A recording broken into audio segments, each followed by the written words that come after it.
Grabe, Lolo. Ang dami nating ani ngayon. Nakakatuwa naman. Abay, siyempre. Tinulungan mo ko eh. Salamat ha. Maski alam kong pahinga mo dapat ngayong Sabado, ay sumaba ka pa rin sa akin para mag-ani. Wala naman pong day off sa akin eh. Masaya po ako na nakabalik po ako dito sa bukid at natutulungan ko po kayo. Kumusta ba naman ang pagtuturo mo dyan sa eskwelahan? Mabuti nga at nailipat ka na kagad dito. Di tulad nung nagsisimula ka pa lamang na napakalayo ng pinagtuturuan mo. Kaya nga po, Lolo eh. Swerte ho talaga ako. Kasi sa dami po ng mga nagpa-ranking at nag-apply, ako yung napili. At least ngayon, sa bahay na ako uuwi. Masasamahan ko na po kayo. Tapos, kapag wala pong klase, ay matutulungan ko pa po kayo dito sa mga pananim nyo. Ang swerte ko din talaga. At ikaw ang naging apo ko. Nako, naging senti ka na naman, Lolo ah. Hindi ah. Pero alam mo ba na bilib ako sa iyo, apo, kaninang tinitignan kitang namimitas ng mga ani. Bakit naman po, Lolo? Malaki na pala talaga ang pinagbago mo, apo. Ang sipag mo na. Hindi tulad doon na laging nagtatago at naghahanap ng lilim tuwing didilat ang araw. Kasi naman po, bata pa po ako nun eh. Dati, ayaw na ayaw ko po yung ganito. Pero ngayon po, naiintindihan ko na kung gaano kahalaga ang ginagawa nyo. Ang saya-saya kayang mag-ani. Tignan mo, ang sasarap nito. Fresh na fresh. Mapaparami na naman ako ng kain nito mamaya. Yan na naman tayo sa mapapalakas ang kain. Bantayan mo yung katawan mo, apo. Nako, sinasabi ko sa iyo. Lolobo kan talaga. Lolo naman eh. Ito na naman katawan ko ang nakita nyo. Kasi ga, abay ang lapad-lapad mo na. Tapos tignan mo yan tiyan mo. Kailan ka ba manganganak? Hala siya. Grabe ka, Lolo ah. Biglang lumakas ang pag-ihip ng hangin. Napatingala si Gabriel at napansin na tila nagbabadya ang ulan. Nagsimulang dumilim ang langit. Agad niyang binilisan ang kilos at kinuha ang ilang piraso ng mga bunga. Gabriel, apo, bilisan mo na't parang uulan na. Kapag nabasa tayo rito, baka tayo'y magkasakit. Pero Lolo, marami pa pong dinaani. Sayang naman ko kung mababasa at masisira, lalo na po yung mga hinog na. Mas sayang kung magkakasakit tayo, apo. Ano ka ba naman? Saka di naman yan basta-basta mabubulok o masisira eh. Mabuti pa ay ipunin na natin itong mga nakuha natin. Agad nilang tinipon ang mga napitas na gulay at inilagay sa mga tiklis. Ang langit mas lalong dumilim at sa malayo ay naririnig na ang kulog. Lumalakas na rin ang pagbugso ng hangin. Lolo, may bagyo po ba? Abay, wala naman, iho. Pero parang kakaiba yung tunog ng kulog ah. May kakaibang bigat din ang hangin. Ano pong ibig niyong sabihin, Lolo? Hindi ako sigurado, iho. Pero alam mo, kapag ganito nararamdaman ko sa hangin na mabigat, parang may masamang mangyayari. Yan. Bad vibes ka na naman, Lolo eh. Ulan lang po yan. Wala po kayong dapat na ipag-alala. Meron o wala, ibig ko lang naman sabihin ay halika na at baka abutan tayo ng malakas na ulan. Agad na sinimulan nilang maglolo na buhatin ng isa-isa ang bawat tiklis kung saan nakalagay ang kanilang mga inaning gulay. Isinakay nila ito sa kariton. Saglit na napatigil ang binata nang makita niyang hindi pa rin talaga magpapatalo ang kanyang lolo sa palakasan ng resistensya at pangangatawan. Dahil sa kabila ng edad nitong 75 taon, ay kayang-kaya pa rin niya ang mga gawain sa bukid. Si Lolo Andres ay bihasang magsasaka at ang pangunahing kabuhayan niya mula noon pang kabataan niya ay ang pagbubungkal at pagtatanim ng mga gulay sa kanyang bukid. Kung ang mga matatanda sa kanilang baryo ay nagsipagretiro na, siya ay hindi pa rin nakukupasan ng lakas at kasanayan niya sa pagsasaka. Masipag, matyaga at hindi pa rin siya madaling mapagod. Halos hindi nga nito indahin ang init ng araw. Kumbaga nga, ay malakas pa ito sa kalabaw. Bukod sa pagiging magsasaka, kilala rin siya bilang isang albularyo sa kanilang baryo. Pinaniniwalaan ng mga tao na siya ay may taglay na mutya o ng agimat na siyang nagbibigay sa kanya ng kakaibang sigla at proteksyon laban sa anumang klase ng sakit. Sikat siyang albularyo dahil marami na siyang napapagaling na mga may sakit. Para kay Lolo Andres, hanggat kaya pa ng kanyang katawan, patuloy siyang magsasaka at magpapagaling ng may sakit dahil ito ang buhay na kanyang kinagisnan at minahal. Samantala, habang patuloy silang nagmamadaling mag-ayos ng mga ani, mas lalong lumakas naman ang ihip ng hangin. Naging mabagsik at halos bumayo na parang isang paparating na bagyo. Napilitang huminto ang dalawa sandali upang takpan ang kanilang mga mata mula sa alikabok at dahong nilipad ng malakas na hangin. Nang medyo kumalma, ay agad nilang itinali ang mga tiklis sa kariton. Naku, kailangan na po natin bilisan, Lolo. Mukhang babagsak na po talaga ang ulan.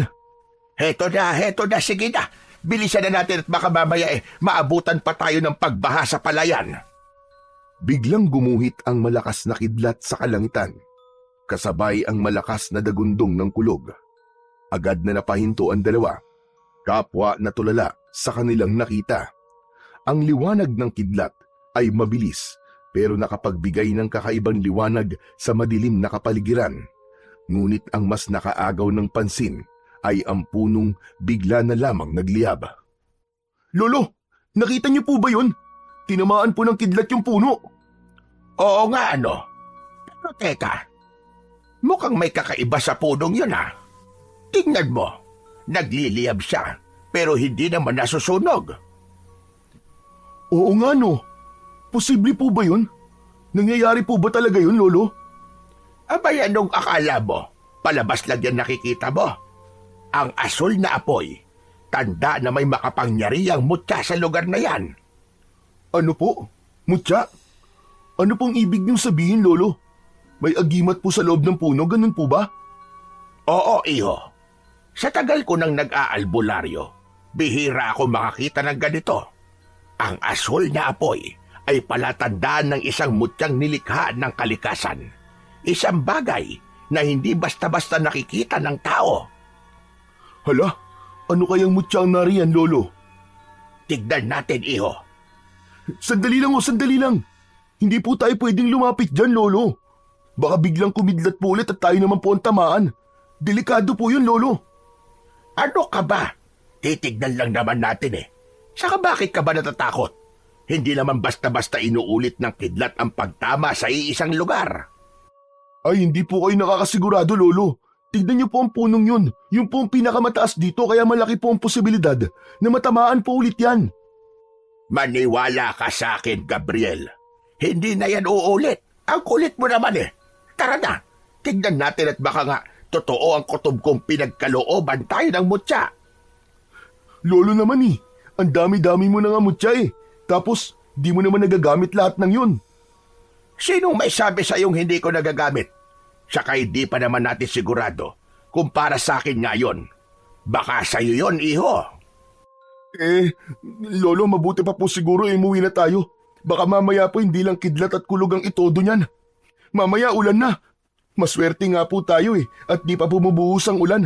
Papatak-patak pa lang. Hindi ka ba naniniwalang may mutya sa puno?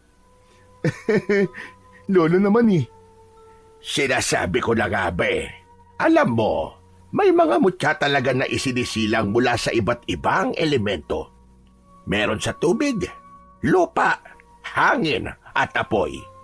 Ang yang nandyan sa puno na yan, sigurado ko na yan ang mutya ng buntot ng kidlat. Ano ho? Buntot ng kidlat?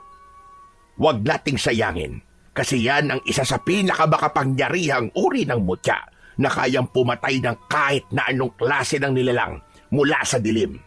Mga aswang, maligno o maging sa mga engkanto na may masamang hangarin. Ay, Lolo Andres, paano ba to? Sige na nga po, tara, tignan na natin. Sa mismong gitna ng biyak ng puno, unti-unti nilang nakita ang isang kakaibang bagay. Ito ay bilog, bahagyang mas maliit kaysa sa isang itlog ng pugo. Ang ibabaw nito ay makinis at makintab, animoy yari sa purong kristal. Pero sa paligid nito ay makikita ang mga mumunting sanga na nakapalibot, kawangis ng kidlat. May naririnig din silang mahinang tunog ng kuryente na nagmumula sa loob. Si Gabriel at Lolo Andres ay nakatayo sa harap nito, kapwa hindi makapaniwala sa kanilang nasaksihan. Pambihira! Ang gandang mutya nito! Kakaiba talaga siya! Grabe, Lolo Andres. Totoo pala talagang may mga ganitong bagay sa mundo. Hindi ko napag-aralan sa science to ah. Ikaw lang eh. Di ka naniniwala sa mga pinaniniwalaan ko. Paano nakapagdawala ako? Sino ang magmamana ng pagiging albularyo ko? Aba, Gabriel, dapat ay ikaw yon. Mangyari, Lolo. Hindi ko po kasi talaga hilig yan eh. Saka, aaminin ko na po. Hindi po ako naniniwala sa mga sinasabi niyong mga nilalang sa dilim. Ganun din po sa mga agimat. Pero dun sa panggagamot niyo gamit yung mga halaman, dun po, naniniwala po ako. Apo, Gabriel, matanda na ako. Kailangan may magmana. Ikaw lang naman ang apo ko. Ikaw lang ang pwede kong turuan kung sakali. Pero Lolo Andres, teacher na po ako eh. At ito po ang daan gusto kong tahakin. Hindi po ang pagiging isang albularyo. Pasensya na po kayo, Lolo Andres. Kung di kita mapipilit, wala namang problema sa akin yon, apo. O sige, kung di ka naniniwala sa mutya, ako na lamang ang kukuha nito. Sayang naman kung iiwan natin to dito. Teka, Lolo Andres. Hindi po ba delikado kung basta-basta niyo na lang pong dadamputin yan? Gabriel, alam kong natatakot ka. Pero kung totoo nga mutya na kidlat ito, hindi natin pwedeng hayaan lang. Ang agimat na ganito ay hindi basta-basta bumabagsak sa isang lugar kung walang dahilan. Baka may paparating na panganib. At ito lang ang tanging panlaban natin. Pero Lolo Andres, baka pumapahama kasi kayo eh. Mas delikado kung hindi natin malalaman ang dahilan ng pangyayaring ito. Kung may paparating nga na panganib, mabuting maging handa tayo kesa magsisi sa bandang huli. Dahan-dahang inilapit ni Lolo Andres ang kamay niya sa mutya. Pero bago pa man niya ito mahawakan, biglang gumapang ang maliit na kidlat mula sa mutya papunta sa kanyang kamay. Agad siyang umatras, hinahaplos ang nanginginig pang kamay. Halatang nasaktan siya, pero pilit niyang hindi pinapahalata. Lolo, ano pong nangyari? Nakuryente ako. Abay, ang lakas. Lumabas ata ang kaluluwa ko sa bisit na kuryente nito. Talaga po, Lolo? Pero, ayos lang po ba kayo? Gasking batang ire at nagtanong pa. Mukha ba akong ayos? Tignan mo nga't nanginginig pa rin ang kamay ko. Nagtaasan pa yata ang iilang piraso na lamang na buhok ko. Kasi naman kayo eh. Sabi ko naman kasi sa inyo, huwag niyo nang hawakan ang kulit-kulit niyo eh. Nakuryente ako. Dahil hindi ako tinanggap ng mutya. Yun lang yun. Di kung ganun, Lolo, umuwi na po tayo. Ayaw naman pala sa inyo ng mutya eh. Hindi ako. Pero baka ikaw, iho. Baka ikaw ang gusto ng mutya na kumuha sa kanya. Ano po? Ako? Naku, Lolo. Huwag niyo po akong isali dyan. Wala po akong alam dyan. Subukan mo lang, Gabriel. Ang mutya mismo ang pipili kung sino ang karapat-dapat na kumuha sa kanya. Kasi po, ang totoo po niyan, takot po ako sa kuryente. Ano ka mo? Takot ka sa kuryente? Opo, di ba nga nagkatrauma po ako nung bata po ko? Nung isuot ko po yung kamay ko sa sakit, nakasaksak pala. Simula nun, ayoko nang dumikit sa kahit na anong may kinalaman po sa kuryente. Abay, napapanahon na siguro para harapin mo ang takot mo, Gabriel. Walang mangyayari sa'yo. Ang mutyang yan ay isang biyaya. At kung ikaw ang pinili nito, hindi mo pwedeng takasan ang tadhana mo. Pero lolo, paano po kung makuryente po ako uli? Di malalaman natin kung talagang tinatanggap ka ng mutya o hindi. Lolo naman pwedeng pag-isipan ko muna to. Walang oras para mag-isip, apo. Ang mutya ay hindi maghihintay magpakailanman. Tahimik na napatingin si Gabriel sa kumikislap na mutya. Ramdam niya ang kaba sa dibdib. Kaya naman, pikit mata na lamang niya itong dinampot. Wala siyang naramdamang kuryente ng sandaling mahawakan niya ito. Dahan-dahan niyang idinilat ang kanyang mga mata at halos mapatalon siya nang makita niyang sobrang lapit na ng mukha ng kanyang lolo Andres. Nakangisi ang matanda, halos abot sa tenga ang tuwa. Hey! Lolo naman Huwag niyo naman po akong gulatin ng ganun! Hay! O ano? May kuryente o wala? Wala po. Tama ako, di ba? Ikaw nga ang nakatakdang humawak sa mutyang yan. Bakit naman po ako? Hindi naman ako ang tingero o albularyo na tulad nyo. Hindi rin ako mandirigmang sundalo. Isa lang akong simpleng tao. Hoy! Tandaan mo, hindi lang yung marunong lumaban ang maaaring maging mandirigma. Dahil ang tunay na mandirigma ay yung may tapang at puso para ipagtanggol ang kanyang bayan. Tinignan ni Gabriel ang mutya sa kanyang palad. Patuloy itong kumikislap, nagliliyab sa malamlam, ngunit makapangyarihang bughaw na liwanag. Lolo Andres, ano pong gagawin ko ngayon? Una sa lahat, itago mo muna yan, iho. Huwag mong ipapakita kahit na kanino. Sa tamang panahon, malalaman mo kung paano gamitin ang kapangyarihan niyan. Matapos ang kakaibang pangyayari na naganap sa gitna ng bukid, nagdesisyon na ang maglolo na umuwi na. Maingat na isinilid ni Gabriel ang mutya sa kanyang bulsa.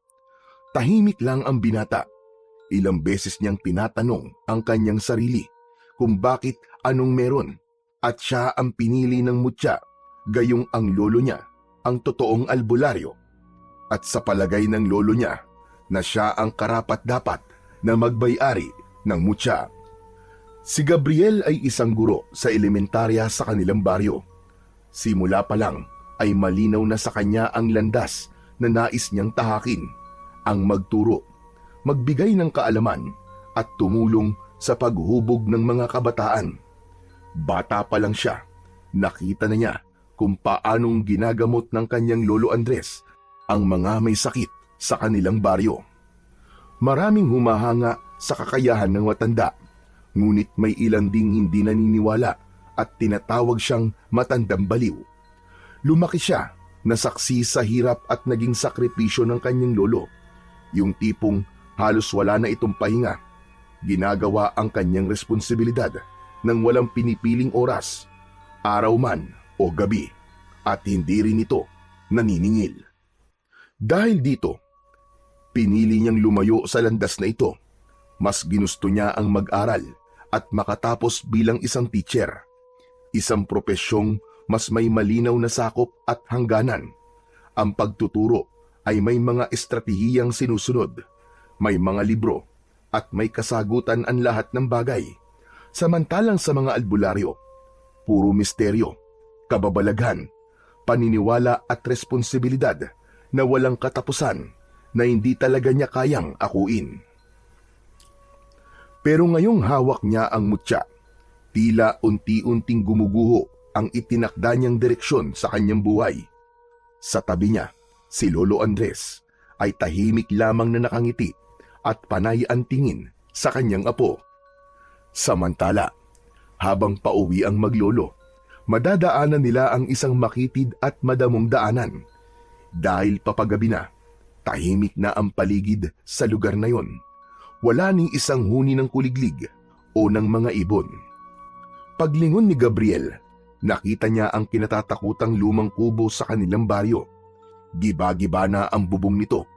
Parang tinangay na ng bagyo ang kalahati. Ang mga dingding ay pununan ng mga umaakyat na baging at lumot. May mga tuyong dahon, buto ng hayop at mga basag na bote sa paligid. Napahinto ang kalabaw na humihila sa kanilang kariton. Lolo Andres, tignan niyo po oh. Yan ang bahay ni Tandang Silva. Napalunok si Gabriel. Alam niya ang pangalang yon. Si Tandang Silva, ang kilalang mabangis na mangkukulam. Marami ng kwento ang kumakalat tungkol sa kanya. May mga nawawalang bata na huling nakita malapit sa kanyang kubo. May mga magsasakaring nagsasabing madalas silang makarinig ng mga nakakakilabot na ritual at minsan pa nga ay nakakakita pa sila ng tila isang anino na nakalutang sa lupa, parang bantay sa nasabing bahay. Isang matandang lalaki raw ang madalas makita roon. Payat, kuba at may mahahabang daliri na tila laging may hinahagilap sa dilim. Kapag dumaan ka sa kanyang kubo pagsapit ng dapit hapon, mararamdaman mong may matang nakatitig sa iyo mula sa bitak-bitak na dingding nito. May mga nagsasabi rin na ang sino man daw na magtagal sa paligid ng bahay ay makakarinig ng bulong, mga salitang hindi nila maintindihan pero sapat na upang tumayo ang kanilang balahibo. May ilang sumubok na sumilip sa loob ng kubo pero wala ni isa sa kanila ang nakapagbigay ng malinaw na paglalarawan kung ano ang nakita nila sa loob nun. Isa sa kanila ang natagpo ang nanginginig sa takot kinabukasan. Hindi nagsalita kahit kailan. Ang ilan na may basta na lamang naglaho. Siniko na siya ni Lolo Andres. Bilisan na natin! Huwag kang lilingon! Sa halip na sumunod, muling napatingin si Gabriel sa kubo. Hindi niya alam kung imahinasyon lang niya, pero may mga matang nakasilip sa butas ng dingding. Mabilis siyang napalingon sa kanyang lolo. Lolo Andres, may nakatingin po sa atin. Alam ko yon, iho. Huwag mo nang pansinin. Muling naglakad ang kalabaw at kasabay nito, naramdaman ni Gabriel ang malamig na simoy ng hangin na tila bumalot sa kanyang katawan. Ngunit habang unti-unti silang lumalayo, biglang bumukas ang bintana ng kubo nang walang anumang dahilan. Sa sandaling yun, isang nakapangingilabot na boses ang narinig nila mula sa loob. Malalim, basag at tila nagmumula sa kailaliman ng lupa. Loy ka lang, huwag ka magpapakita ng takot. Elo, sino po ba kasi yun? Di ba, matagal naman nang walang matanda dyan? Totoo ba yung mga sabi-sabi tungkol po sa bahay na yan? Tumahimik ka, huwag kang maingay. Andres! Napahinto si Gabriel. Para siyang nabuhusan ng malamig na tubig dahil sa narinig. Malinaw yun. Parang may tumatawag sa pangalan ng kanyang lolo. Mabilis siyang napalingon sa kubo. Ngunit wala naman siyang makitang tao. Wala maski anong galaw sa loob. Wala ring anino o bakas ng kung sino mang naroon. Nagpatuloy sila sa paglalakad. Pilit niyang kinalma ang kanyang sarili. Pero sa huli niyang paglingon doon, nakita niya ang isang matanda. Nakatayo ito sa may bakuran. May hawak na tungkod. Gulo-gulo ang kanyang mahabang buhok na kulay puti. Ang kanyang balat ay kulubot at maitim. Parang tuyong kahoy na unti-unting nalilipasan ng panahon. Ngunit ang mas nakakakilabot sa lahat ay ang kanyang mga mata. Hindi matukoy ng binata kung dilat ba ito o nakapikit. Pero alam niyang nakatingin yon ng direkta sa kanya. Maya-maya pa ay nakita niyang bumuka ang bibig nito at umusal ng isang dasal. Bigla niyang naramdaman ang paghila sa kanyang braso. Tumingin ka sa daan, iho. Huwag ka nang lumingon dyan sa likod. Lolo, siya po ba si Tandang Silva? Hindi agad sumagot ang matanda. Ilang saglit nang tuluyang makalayo sila matapos ang ilang metro. Doon lamang siya nagsalita. Hindi ko alam na nakabalik na pala siya. Masama ito, iho. Pero lolo, siya po ba talaga yon? Si Tandang Silva? Oo, siya nga. At hindi mo dapat basta-basta binabanggit ang kanyang pangalan. Lalo na kung nandyan lang siya sa paligid. Pero Bakit niya po kayo tinatawag? Parang meron po siyang gustong sabihin sa inyo. Dahil ako na lang ang natitira. Ano po? Kayo na lang ang natitira? Ano pong ibig niyong sabihin? Matagal nang may hidwaan sa pagitan namin. Noon pa man, isa na siyang makapangyarihan at kinatatakutang mangkukulam. May grupo ng mga albularyo noon na nagbabantay upang hindi siya makagawa ng gulo o makapaminsala. Ano po, Lolo Andres? Isang grupo? Ibig sabihin, marami po kayong albularyo na kumakalaban sa kanya noon? Tama ka, Gabriel. Hindi lang ako. 7 albularyo ang nagtipon noon upang tapusin ang kanyang kasamaan. Ako ang pinakabata sa kanila. Kung ganun, Lolo, ano po nangyari sa kanila? Isa-isa silang nawala. May biglang nagkasakit ng walang dahilan. Ang iba, nawala sa sariling katinuan. Tulala at hindi na muling nakabalik sa kanilang dating sarili. Pero ang pinakamatindi, may isa sa amin na bigla na lamang naglaho. Parang bula. Wala ni anino. Wala ni bakas kung nasan siya dinala. Ako na lang, Apo. Ako na lang ang natira sa 7 albularyo. Iniisip niyo po bang siya ang may kagagawan sa pagkawala ng mga kasama niyo, Lolo Andres? Sino pa nga bang may kapangyarihang gawin yon sa kanila? Eh di siya lamang, si Tandang Silva. Pero paano niyo po napatunayan na siya nga po ang may sala? Gabriel, ang matandang yon ay delikadong tao. Hindi siya basta-basta. Maniwala ka sa akin. Hindi mo gugustuhin mapansin ka niya. Kung totoo po ang sinasabi niyo, bakit po siya bumalik? Magiganti ba siya sa inyo? Yan ang hindi ko pa alam. Pwedeng oo. Pwede rin namang hindi. Pero isang bagay ang sigurado ko. Sa muli niyang pagbabalik ay may mangyayaring hindi maganda. Manganganib ulit ang mga tao. Kaya, Apo, humanda ka. Ho? Bakit naman po ako maghahanda? Ano naman pong kinalaman ko rito? Baka yan ang dahilan kung bakit ka binigyan ng mutya. Huminga ng malalim si Lolo Andres, saka tumitig kay Gabriel. Ang tanong, Apo, kaya mo bang tanggapin ang kapalaran mo? Pero Lolo, sinabi ko na po sa inyo ang sagot eh. Hindi po ako isang bayani at ayoko po maging isa. Okay na po ako sa pagiging isang ordinaryong teacher ko. Hindi ako makikipaglaban sa isang mangkukulam. Ikaw ang bahala. Pero sana, kung magbago ang isip mo, sana humaba pa ang buhay ko, Apo, para matulungan pa kita sa pagpapalakas mo at maisaling ko sa iyo lahat ng aking kaalaman. Lo, pambihira naman kayo eh. Huwag kayong ganyan magsalita. Para naman kayo namamaalam na niyan eh. Malakas pa po kayo oh. Di ba sabi nga ng ibang tao eh, malakas pa kayo sa kalabaw. Aabot pa kayo ng 100 taon o mahigit pa. Maniwala po kayo sa akin, Lo. Hindi natin masasabi yan, Iho. Lalo't nagbalik na siya. Alam ko ang sadya niya.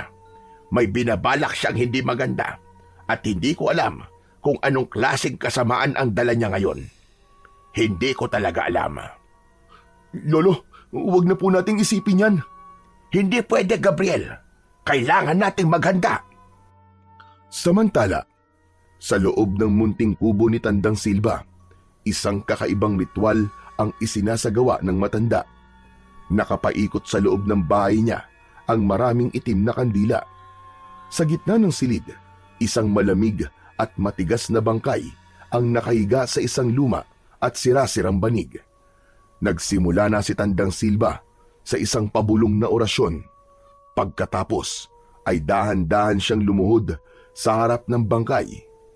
Ang kanyang mga mata ng oras na yon ay pulang-pula, galit at tila nag-aapoy sa dilim. Nang simulan niya ang pagdarasal, biglang nagbago ang kanyang anyo. Nangitim ang kanyang balat, kasing kulay ng suot niyang itim na damit. Ang kanyang buhok ay naging puti lahat. Ang kanya namang mga kamay ay mas lalong nangulubot at napuno ng mga malalaking ugat. Nang matapos ang kanyang pagbabagong anyo, dahan-dahan niyang hinaplos ang bangkay habang patuloy pa rin siya sa kanyang orasyon.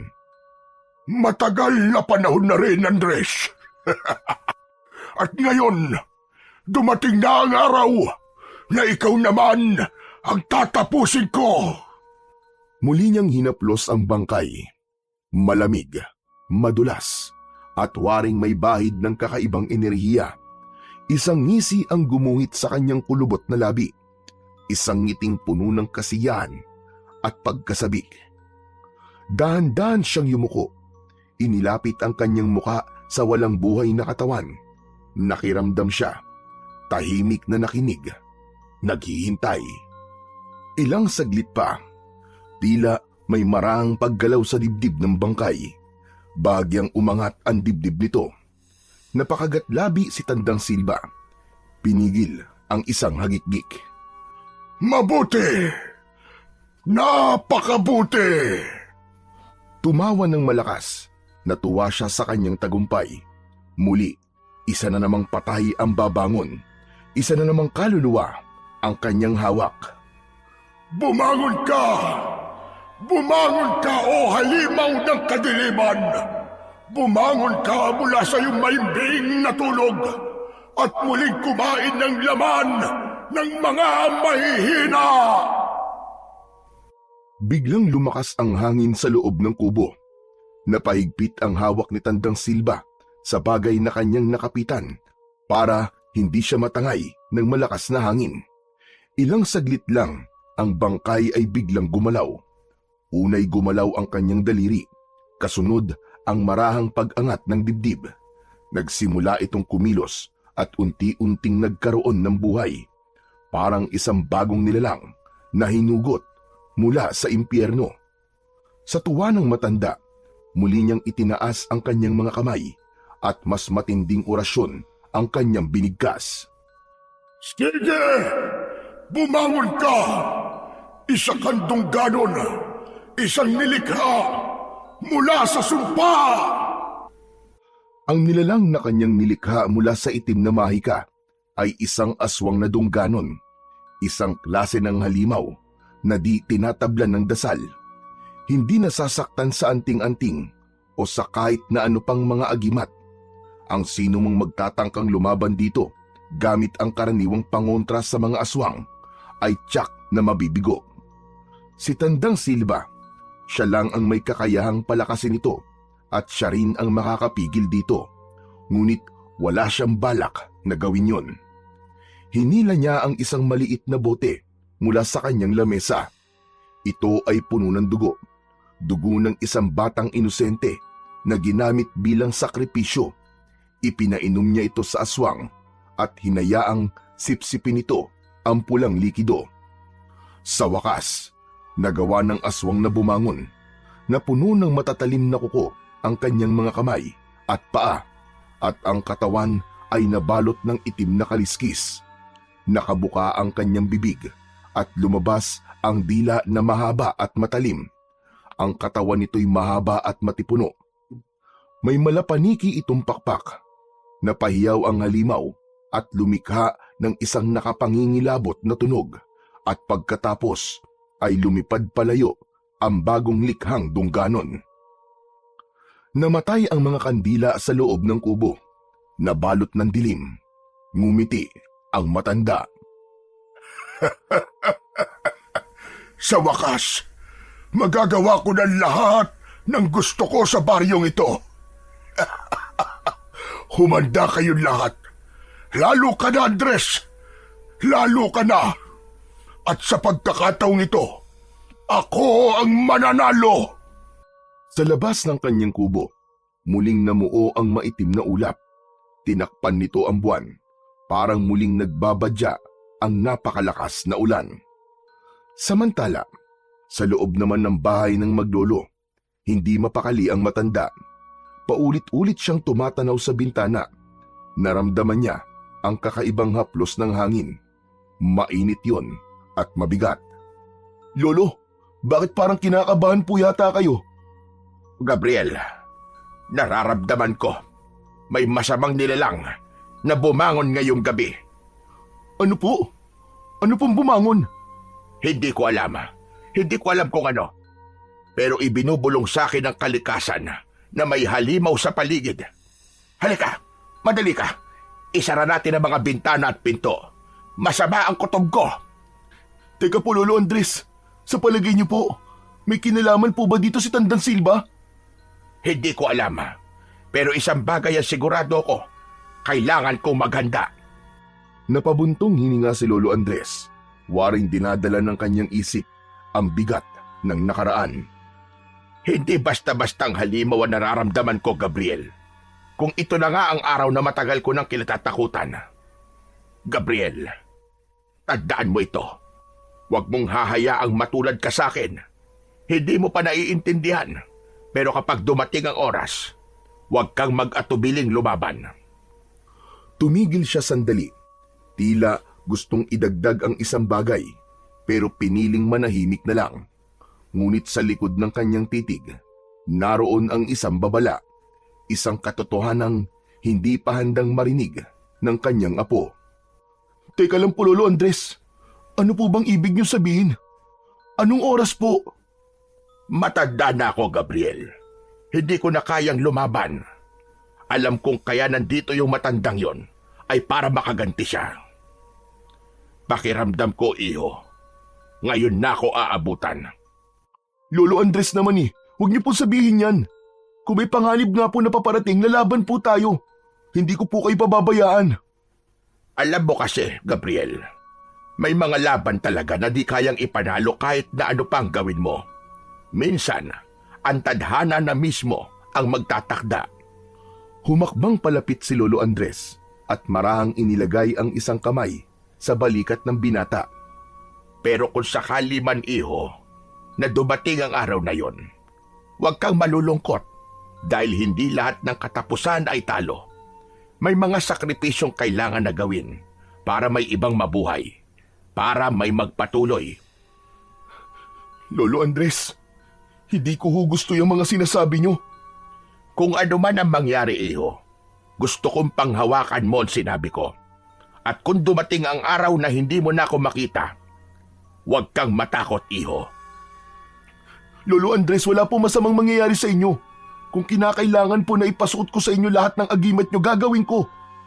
Para lang po, hindi kayo lapitan ng mangkukulam na yon. Huwag ko kayo mag-isip ng negatibo, Lolo. Di ko kaya, Lo. Di ko po kaya mawala kayo. Huwag mong sabihin na hindi mo kaya. Dahil may isang hiling ako sa iyo. Kung dumating man ang oras na kailangan mong mamili sa pagiging teacher o pagiging albularyo, sana piliin mo ang daan na magliligtas sa mas maraming tao. Napabuntong hininga si Gabriel. Ayaw niya nang pakinggan ang sinasabi ng kanyang lolo. Samantala, sa labas ng kanilang bahay, nagmamasid na ang dungganon. Tahimik itong nakalambitin sa isang sanga. Ang mapupulang mata ay nakatitig sa bahay ni Lolo Andres. Malamig ang gabi. Walang buwan. Tanging mahihinang ilaw lang ng mga poste ang nagbibigay liwanag sa madilim na lansangan. May dumaang isang lalaki. Ang atensyon ng aswang ay agad na nabaling dito. Naging mabilis ang paghinga ng nilalang. Gutom na gutom ito. Parang matagal nang di nakakatikim ng masarap na hapunan. Tinitigan niya ang kanyang magiging biktima. Nagpatuloy sa paglalakad ang lalaki at walang kamalay-malay sa panganib na nakasunod sa kanya. Ang paligid ay tila sumabay sa katahimikan ng gabi. Walang kuliglig, walang kaluskos ng dahon, walang kahit na anong ingay. Isang nakakapanindig balahibong katahimikan. Dahan-dahang lumipad ang dungganon mula sa sanga. Napakabilis nitong gumalaw, pero halos hindi naririnig ang pagaspas ng malalapad nitong mga pakpak. Para lang itong inilulutang ng hangin. May malamig na bagay ang biglang dumampi sa batok ng lalaki. Napahinto siya, napatingin sa paligid. Wala siyang nakita, pero bigla siyang kinabahan. Bumilis ang tibok ng kanyang puso. Binilisan niya ang kanyang mga hakbang, pero bago siya tuluyang makalayo, isang malakas na ungol ang kanyang narinig na galing sa itaas. Agad siyang napatingala. At sa isang iglap, isang mahabang kamay na may matutulis na kuko ang agad na sumunggab sa kanyang balikat at inilipad siya paitaas. Malakas ang kanyang naging sigaw, pero agad ding naputol nang maramdaman niya ang isang madulas at malamig na dila ng nilalang na dumampi sa kanyang leeg. Ang kasunod nito ay bigla siyang kinagat sa leeg at sumubsob ang muka ng aswang sa leeg nito. Sinipsip ang kanyang dugo. Napakislot siya sa sakit. Pilit niyang itinutulak ang nilalang pero hindi niya kaya, lalo pat nasa itaas sila. Alam niyang kamatayan din ang kahahantungan niya sa oras na mabitiwan siya ng aswang. Nagsimula siyang manlambot, unti-unting naubusan ng lakas habang ang dugo niya ay patuloy na dumadaloy papunta sa bibig ng aswang. Hindi nagtagal, bumagsak ang kanyang katawan sa kalsada. Nanghihina, nanginginig. Bumaba ang aswang. Nakatayo ito sa tabi niya habang pinapahid ang dugo ang pangil nito gamit ang dila. Tumingala ito sa langit at muli itong lumipad patungo sa kung saan. Unang putok pa lang ng araw, ngunit isang nakakakilabot na balita na kagad ang gumimbal sa buong baryo. Sa gitna ng kalsada sa malamig at basang simento, nakita nila ang isang nakabulagtang lalaki. Maputlang maputla ang kanyang balat. Ang kanyang mga mata ay nakadilat at parang takot na takot. Ngunit ang nagbigay ng kilabot sa mga tao ay ang nakita nilang dalawang malalalim na sugat sa leeg ng lalaki. Parang ginilitan ng matatalim na pangil. Ayon sa usap-usapan ng mga residente, ang sugat na yon ay hindi gawa ng isang hayop dahil malinis pero brutal. Wala ni isang patak na dugo ang kumalat sa paligid. Ang mga babae at matatanda ay walang magawa kundi antakpan ang kanilang mga bibig nang makita ang bangkay. Iisa ang kanilang sinasabi, isang aswang ang may gawa sa karumal-dumal na pagpatay sa lalaki. Sa gitna ng kaguluhan, si Gabriel ay papunta noon sa paaralan nang napansin niya ang nagkukumpulang mga tao. Habang papalapit siya, isang pamilyar na figura ang kanyang nakilala. Si Boy, isang 10 taong gulang na estudyante niya. Nakatayo ito sa harap ng kumpulan, hindi kumikilos, hindi nagsasalita. Nakatingin lang ito sa isang direksyon, tulalang tulala, nakanganga at hindi maipinta ang muka. Agad siyang lumapit para alamin ang pinagkakaguluhan ng mga tao. Ganun na lamang ang kabang naramdaman niya nang makita ang bangkay na nakahandusay sa kalsada. Napahinto siya at napalunok. Naramdaman niya ang panlalamig ng kanyang kamay pero pinilit niyang kumalma. Luminga-linga siya sa paligid. Kita niya ang takot sa mukha ng mga tao. May iba pang nasuka at hindi nakayanan ang tagpong yun. May iba nang lumalayo at ayaw na nilang tignan ang bangkay. Muling napatingin si Gabriel sa kanyang estudyante. Tahimik pa rin ang bata. Nakatutok lang ang mga mata sa patay. Lumapit siya at maraang hinawakan nito sa balikat. Naramdaman pa niya ang pagkagulat nito at bahagyang panginginig. Marahan niyang hinatak ang bata palayo. "Boy, anong ginagawa mo dito?" Si Kuya Mando po. Nakita ko po siya kagabi naglalakad. Dumaan po sa tapat namin. Pero... "Ano nakita mo, anak? May nakita ka ba? Nakita mo ba ang pumatay sa kanya?" Sir, may biglang dumagit po sa kanya mula sa itaas. Inilipad po siya tapos bigla na lang po silang nawala. "Sigurado ka ba, boy? Nakita mo ba yung itsura ng dumagit sa kanya?" Hindi ko po nakita ng malinaw, sir. Pero ang laki po niya. May pakpak po. Para po siyang isang malaking ibon. Pero hindi po siya ibon, sir. "Boy, may narinig ka bang tunog? Sigaw o kaya ungol?" Opo, sir. Sumigaw po si Kuya Mando, sobrang lakas po. Pero parang naputol po yung sigaw niya bigla eh. Tapos, narinig ko po yung pagaspas ng pakpak. Ang bilis po, sir. Pagtingin ko po uli, wala na po sila. "Boy, may pinagsabihan ka na ba nito?" Wala pa po. Kayo pa lang po, sir. Natatakot po ako eh. Baka malaman po nila na nakita ko po yung pumatay sa kanya. Baka balikan po ako ng halimaw. Ano ka mo, boy? Halimaw? Totoo po yung sinasabi ng mga tao. Aswang po yung pumatay sa kanya. Huwag kang matakot, boy. Baka naman inaantok ka lang kagabi kaya kung ano-ano nakikita mo. Walang aswang, boy. Hindi sila totoo. Maniwala po kayo sa akin, sir. Totoo po yung nakita ko. Totoong may aswang. Totoong may aswang, sir. Kitang-kita ko po. Boy, makinig kang mabuti. Huwag mo itong ipagsasabi sa kahit na kanino, ha? Sa ngayon, bumalik ka na lang muna sa bahay nyo at huwag na munang lumabas lalo na sa gabi. Naiintindihan mo ba? Opo, sir. Sige na, umuwi ka na. Umuwi na ang bata at ang tanging nagawa ng binata ay sundan ito ng tingin hanggang sa tuluyan ng maglaho sa kanyang paningin. Napabuntong hininga siya. May kung anong bigat sa kanyang dibdib na hindi niya maipaliwanag. Maya-maya pa, sa gitna ng katahimikan, isang pamilyar na tinig ang narinig niya mula sa kanyang likuran. Malamig, bahagyang paos, ngunit hindi maikakailang kilala niya ito. Napako siya sa kinatatayuan. Dahan-dahan siyang lumingon at sa kanyang pagharap, nakita niya ang kanyang lolo Andres. Gabriel! Abay, ano nangyari dito? Dahan-dahan itong lumapit. Kita sa mukha nito ang labis na pag-aalala, maski di pa naman niya nakikita kung ano talaga ang nangyari at kung ano ang pinagkakaguluhan ng kanyang mga kababaryo. Lolo Andres, meron hong patay.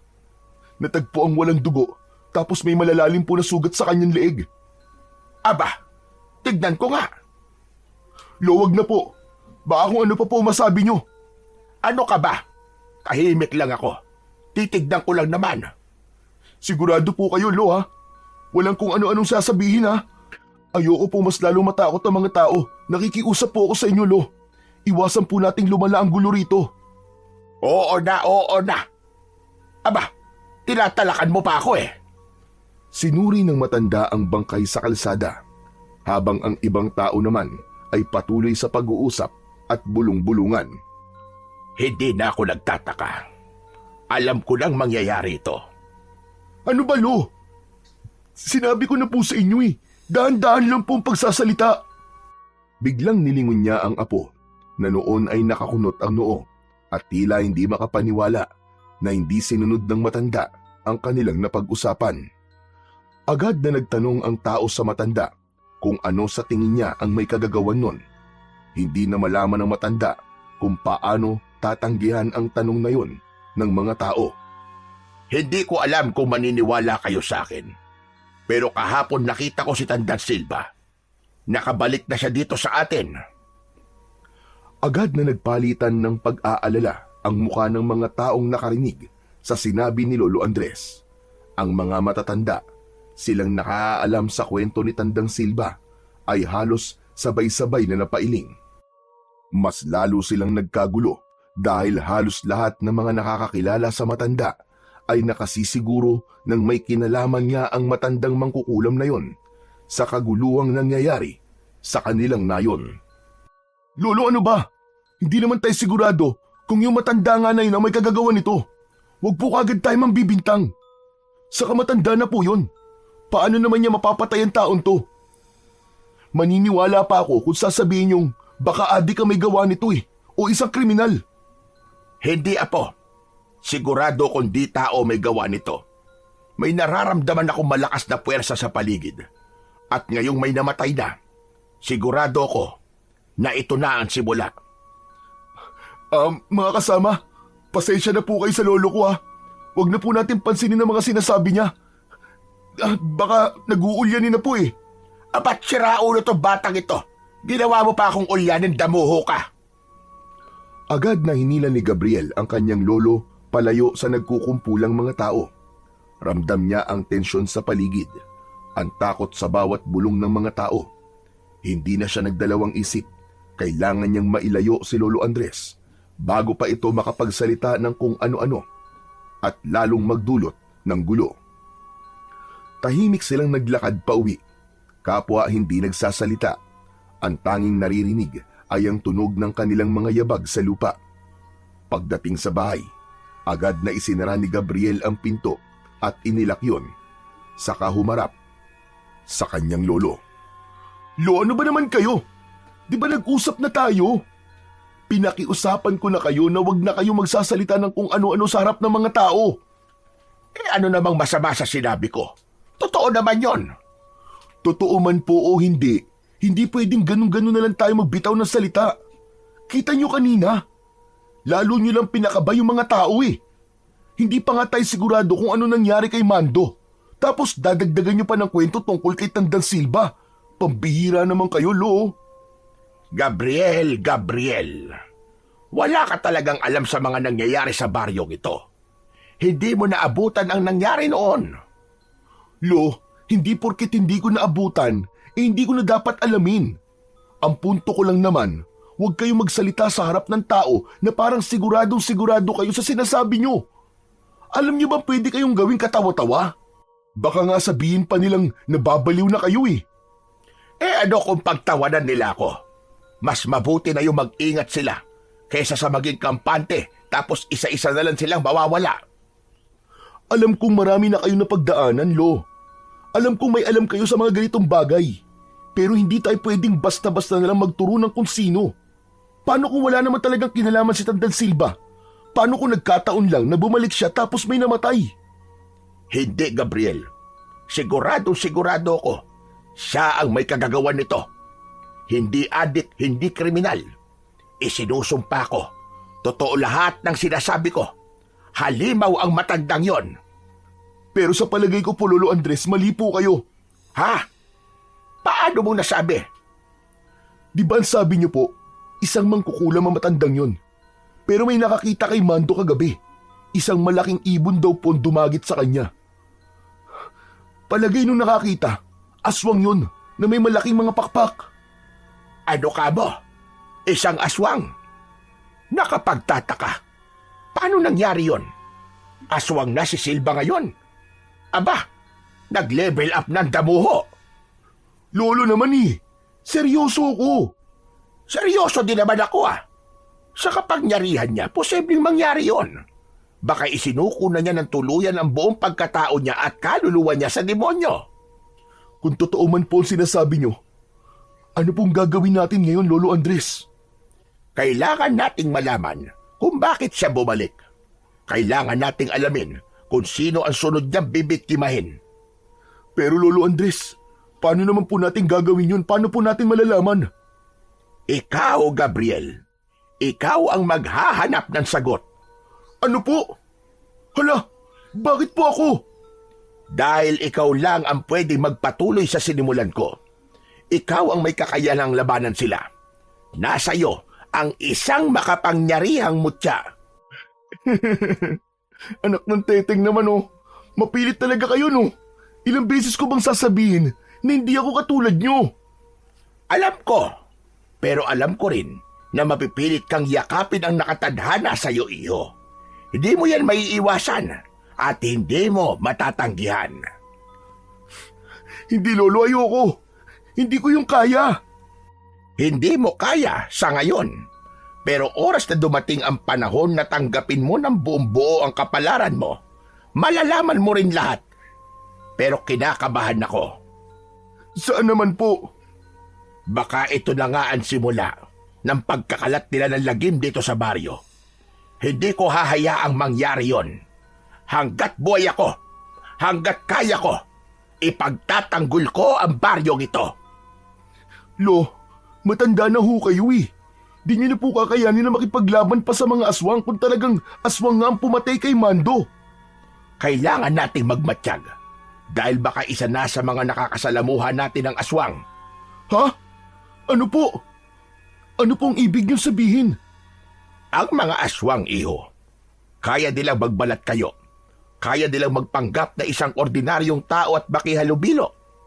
Kailangan natin silang makilala agad para hindi na sila makapambiktima pa dito. Lolo Andres, ano po bang plano niyo? Kailangan nating malaman kung may nakakita sa nangyari bukod dun sa sinasabi mong nakakita. Dapat tayo magtanong sa mga tao, maghanap ng palatandaan, at higit sa lahat, dapat natin palakasin ang depensa natin laban sa kanila. Tahimik na sumang-ayon ang binata sa sinabi ng kanyang lolo. Alam niyang hindi nila maaaring baliwalain ang panganib na paparating. Dahil sa nangyari, nabalot ng katahimikan at pangamba ang buong baryo. Hapon pa lamang ay nagsisibalik na sa kanilang mga tahanan ang mga tao. Wala nang batang naglalaro sa lansangan, ni isang dumudungaw man lamang sa kanilang bintana. Ang mga matatanda naman ay tahimik na nagdarasal sa harap ng kanilang mga altar. Tangan ang mga rosaryo habang nanginginig ang kanilang mga kamay. Sa tapat ng tindahan na dati puno ng tawanan at ingay ng nag-iinuman, ngayon wala ni isang anino ng tao. Ang mga upuan ay naiwan sa magulong ayos. Tanda ng pagmamadali ng may-ari na makapasok kagad sa loob ng bahay. Samantala, abala naman ang iba sa paghahanda ng mga pangontra. Naglalagay sila ng mga bawang sa bawat sulok ng kanilang bahay, sa mga bintana, pintuan, at maging sa ilalim ng kama ng kanilang mga anak. Ang ilan ay nagsasaboy ng asin sa paligid ng kanilang tahanan. Ang lahat ng ito ay dulot ng mabilis na pagkalat ng balita tungkol sa aswang at ang matinding takot sa pagbabalik ni Tandang Silba.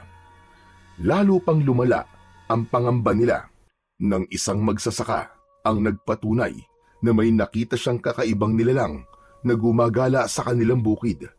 Nakayuko ito, ngunit ang anino ay hindi pangkaraniwan. Mahaba, baluktot, at gumagalaw na tila may sariling buhay.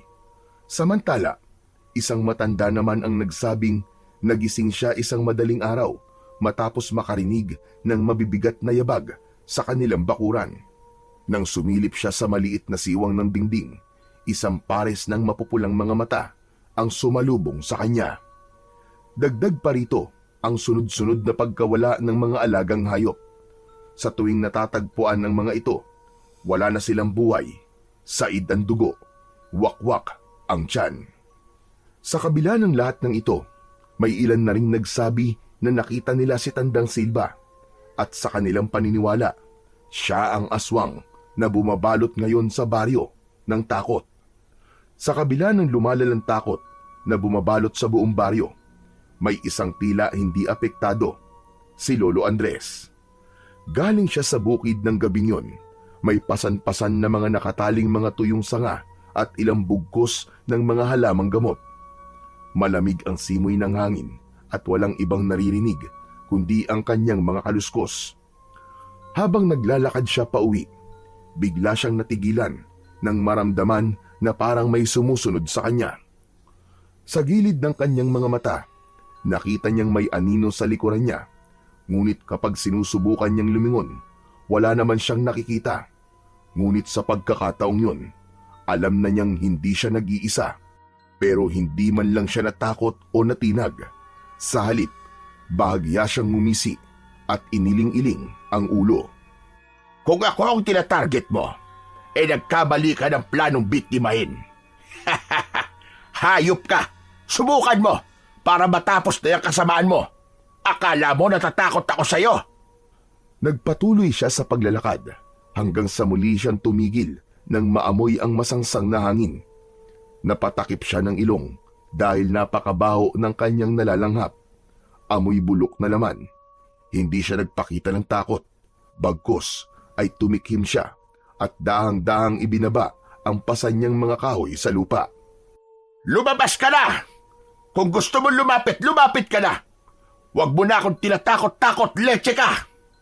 Sa dulo ng kalsada, isang aso ang biglang umalulong ng malakas. Para bang may nakikita itong hindi nakikita ng karaniwang tao. Agad na sumagot ang isa pang aso sa malayo.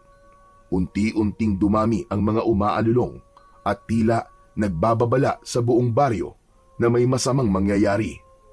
Napabuntong hininga si Lolo Andres. Hindi ka ba natatakot? May narinig si Lolo Andres na nagsalita mula sa kanyang likuran. Napangiti ang matanda Hindi siya lumingon, pero mahinahon siyang sumagot. Hindi ako takot sa isang katulad mo. Matagal na kitang kilala at matagal na rin akong handa sa laban na to. Agad na binunot ng matanda ang itak na nasa kanyang bewang at hinarap ang taong nagsalita. Yun ay walang iba, kundi si Tandang Silva. Matagal ko nang hinihintay ang pagkakataong ito, Andres. Kung may kailangan ka sa akin, abay sabihin mo na. Dahil wala akong oras sa mga ganitong klase ng drama. Huwag kang magmadali. Ang tagal nating hindi nagkita. Bakit hindi mo na tayo magkamustahan? Akala ko ay hindi ka na babalik. At bakit naman hindi? Hindi pa tapos ang misyon ko. Ikaw na lang, Andres. Ikaw na lang. Ikaw na lang ang natitirang antingero. At panahon na para kunin ko ang nararapat na sa akin. Anong pinagsasasabi mo, matanda ka?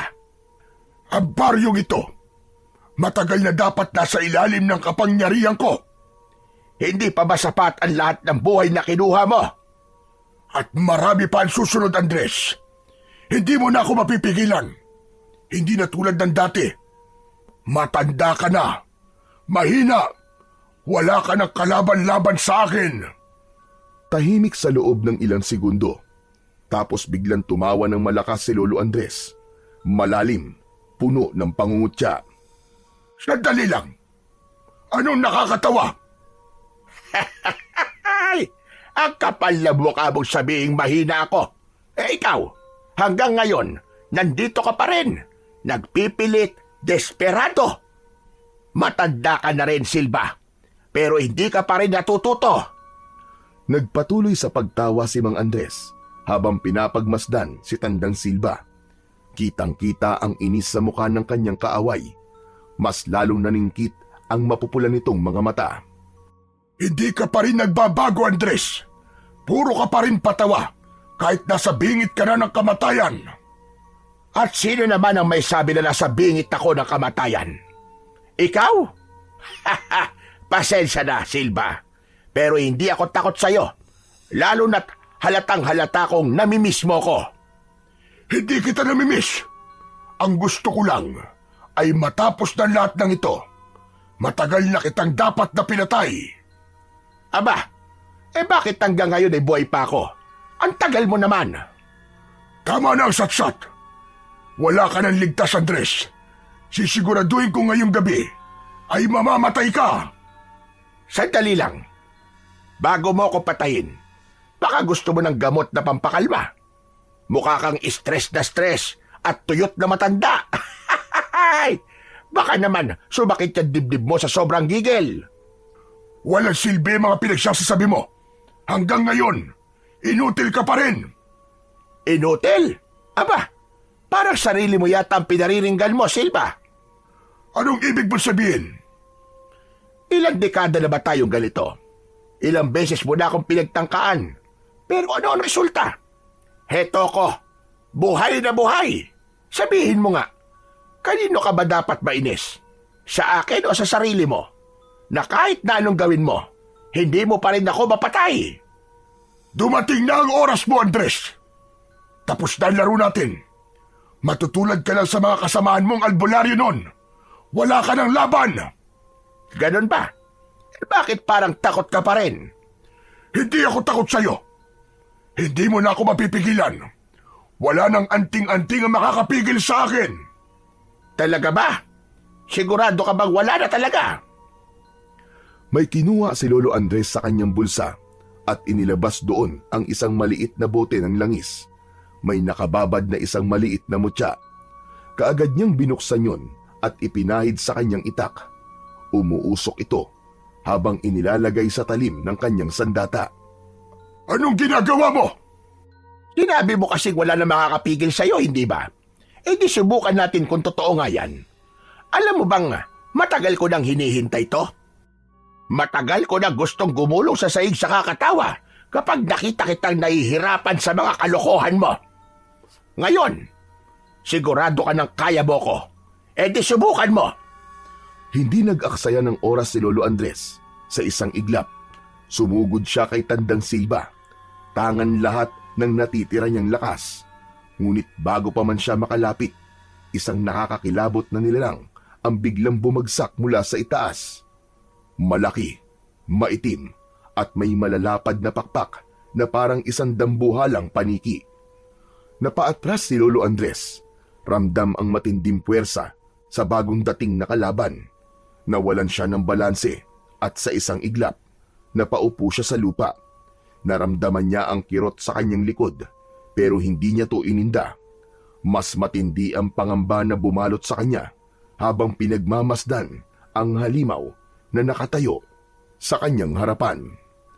Samantala si Tandang Silva naman ay nakangisi lang at tuwang-tuwa sa kanyang nakikita.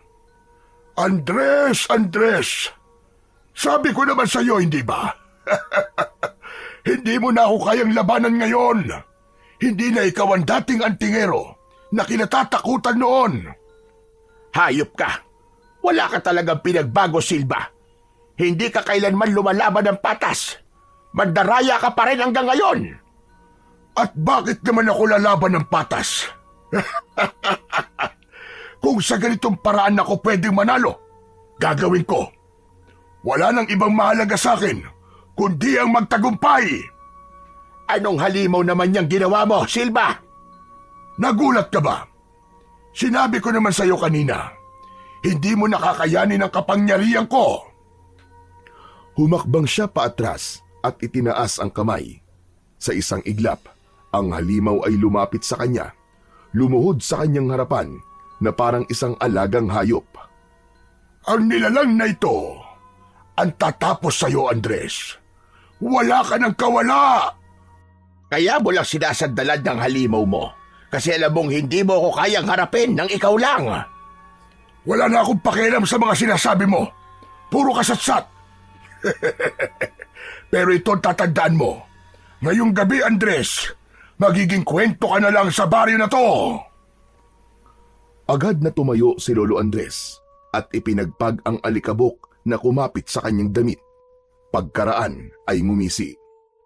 Wala ka talagang kadala-dala kahit kailan. At sino naman ang nagsabi sa'yo na kayang-kaya akong patayin yan? Marami na ako napatay na mga aswang. At yan pa bang ipagmamalaki mo? Isang orasyon lang yan. Patay na sa akin yan. Tumingala si Lolo Andres. Ipinikit ang kanyang mga mata at sinimulang bigkasin ang isang orasyon. Ang kanyang boses ay umaalingaw-ngaw sa paligid. Tila may bumabang enerhiya mula sa langit. Biglang lumakas ang hangin, umiikot sa paligid nila. Tignan natin ngayon kung sino ang mauuna sa hukay. Itinaas ni Lolo Andres ang kanyang kanang kamay, kasabay ng muling pagbibigkas ng orasyon. Ngunit di pa man niya natatapos ang orasyon, biglang sumugod ang aswang. Sumisirit ang laway mula sa bibig nito habang nakanganga. Mabilis ang kilos ng matanda. Umilag siya at mabilis na iwinasiwas ang kanyang itak. Tumama ito sa balikat ng halimaw pero parang hindi man lang ito nasaktan. Sa halip, napangisi lang ito at inihampas ang napakalaking kamay. Tumama ito sa katawan ni Lolo Andres at tumilapon siya sa lupa. Agad na napatingin ang matanda sa hawak niyang itak. Nasira ang talim nito. Nagkaroon ng lamat. Dinuraan niya lang ang lupa at muling tumayo. Hawak ang kanyang itak. Tumingin siya kay Tandang Silva na noon ay nakangisi lang. Tila nag-e-enjoy sa kanyang paghihirap. Muli siyang umusal ng isang dasal pero pinagtawanan lang siya ni Tandang Silva. Hindi ka pa ba nagtataka kung bakit hindi umi-epekto ang mga dasal mo? Huwag mo na sayangin ang hininga mo dahil wala yang silbi sa alaga ko. Nagtangis ang bagang ni Lolo Andres. Hindi siya makapaniwala. Anong ginawa mo, Silva? Anong klaseng halimaw yan? Natatakot ka na ba sa nilikha ko, Andres? Ito ang aking tungganon. Hindi siya tulad ng ibang aswang. Hindi siya nakakarinig. Hindi siya tinatablan ng kahit na anong orasyon. Dahil hindi naman niya naririnig ang mga dasal mo. Hayop ka! Iba ito! Kailangan kong gumamit ng ibang paraan! Wala siyang oras para mag-isip ng matagal. Biglang kumilos ang Dungganon. Isang mabilis na paggalaw na halos hindi niya nakita. Tumalon ito papunta sa kanya. Ang mahahabang kuko'y nakatutok na sa kanyang lalamunan. At sa isang iglap, napilitang gumulong si Lolo Andres sa lupa. Ngunit bahagyang nagasgasan ang kanyang braso sa matatalas na kuko ng halimaw. Ano, Andres? Ano? Handa ka na bang mamatay? Hindi sumagot si Lolo Andres. Dahan-dahan siyang umatras habang pilit na iniisip kung paano tatalunin ang isang aswang na hindi tinatablan ng dasal. Huwag kang masyadong pakampante. Bago mo ko mapatay, alamin mo muna kung kaya mo bang kalabanin ang susunod sa akin. Mabilis na lumapit si Tandang Silva at humawak sa balikat ni Lolo Andres. Napakalamig ng kamay ng matanda. Tila hinigop nito ang kanyang lakas. Naramdaman ng albularyo ang paghina ng kanyang katawan. Ramdam niyang tila kinukuha ng mangkukulam ang kanyang sigla at hininga. Pero hindi siya bumigay. Ang hawak niyang langis, agad niyang isinaboy sa mukha ng kalaban niyang matanda at sa isang iglap, isang malakas na sigaw ang bumalot sa buong paligid. Biglang lumayo si Tandang Silva. Ang kanyang balat ay nagsimulang masunog. Ang aswang ay mabilis siyang kinagat sa balikat. Naramdaman niya ang matatalim nitong mga pangil na bumaon sa kanyang laman. Nanghina siya at napaluhod sa lupa. Ngunit bago pa siya tuluyang manghina, naramdaman niyang lumayo ang aswang at lumapit kay Tandang Silva na noon ay namimilipit pa rin sa sakit. Agad nitong inilipad ang matandang mangkukulam at habang nasa ere ito, narinig pa ni Lolo Andres ang malakas nitong sigaw. Babalik ako, Andres! Papatayin kita! Wawasakin ko kayong lahat! Sa isang iglap, naglaho si Tandang Silva sa dilim. Habol ang hininga. Tuluyang napahiga si Lolo Andres sa lupa. Ramdam niya ang hapdi ng sugat sa kanyang braso. Kailangan ko nang umuwi.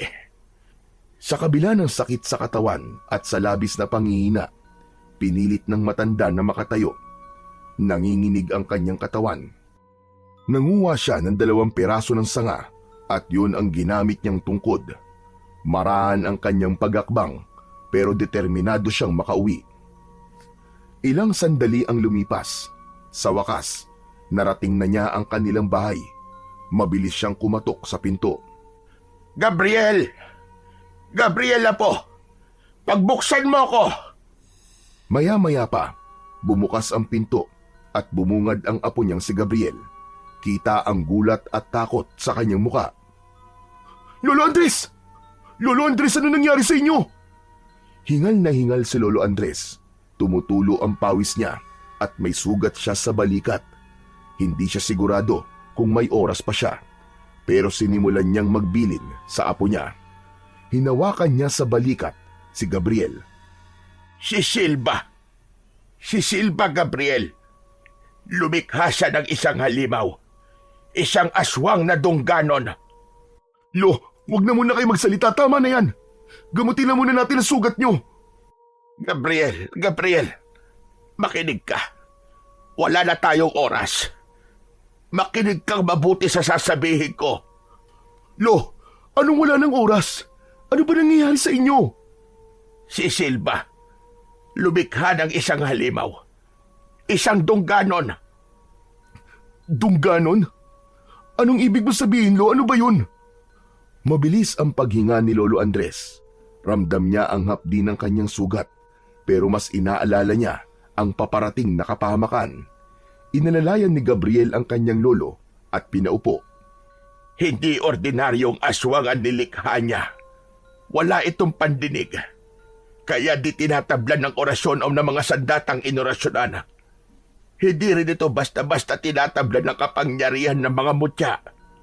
Malakas ito, mabilis, at walang awa. Lo, kung hindi tinatablan ng mutya at orasyon, paano natin lalabanan yon? Napalunok si Gabriel. Noon lang niya nakitang takot ang kanyang lolo at puno ng pag-aalala. Lo, sabihin niyo, ano pong gagawin natin? Paano natin matatalo yun? Makinig kang mabuti. Panahon na para ikaw ang magpatuloy sa tungkulin ng ating lahi. Hindi po. Ayoko, Lo. Hindi ko po alam kung paano. Wala po akong alam sa ganun. Teka, nasaan na ba ang gamot?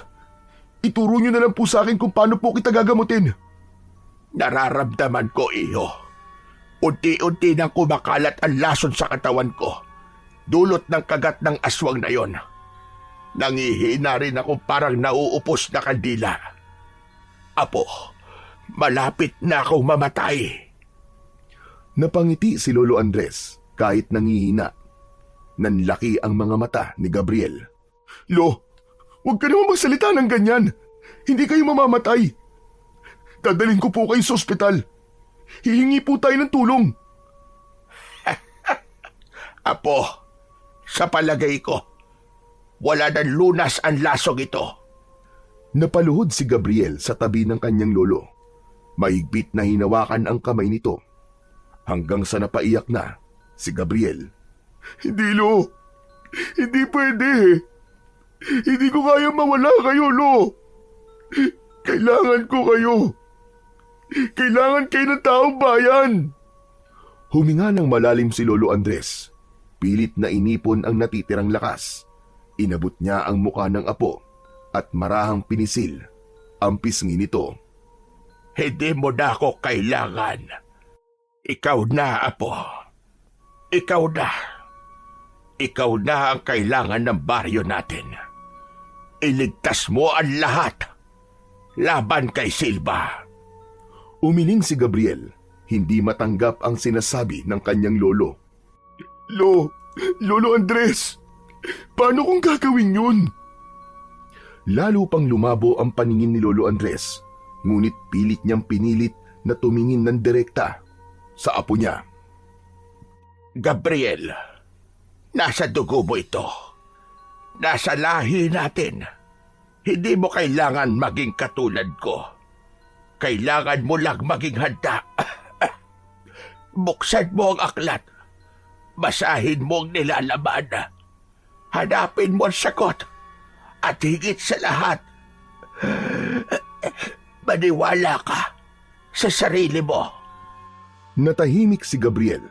Sa labas naman, patuloy ang pag-alulong ng mga aso.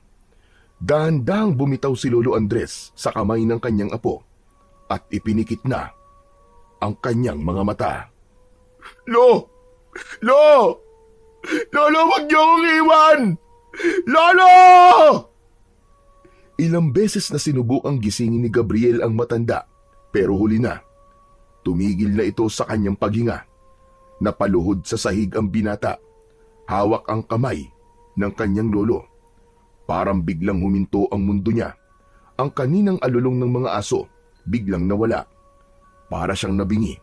Dahan-dahang bumagsak ang kanyang noo sa dibdib ng kanyang lolo habang nanginginig ang kanyang katawan dahil sa labis na pag-iyak.